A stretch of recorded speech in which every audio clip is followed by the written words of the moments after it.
Welcome to this video, how to upload a video from Capcut PC to TikTok from your PC.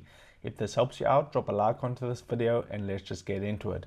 Okay, so I'm just on Capcut PC and I have a example video right here. Now for the demonstration purposes of this video, I'm just going to cut this out so it's a small portion so it can export quickly, but you would edit your video the way that you would normally edit your video. And then once you've done that, you want to click onto export at the top right hand corner, and you can give it a title, you can give it a destination where you want to export to, and then you simply click onto export.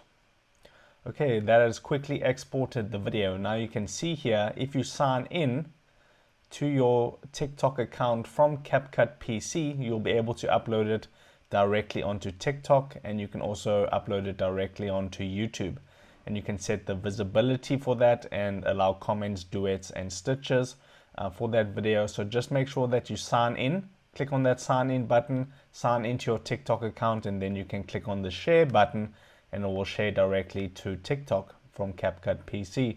If this helped you out, drop a like onto this video and I'll see you in the next one.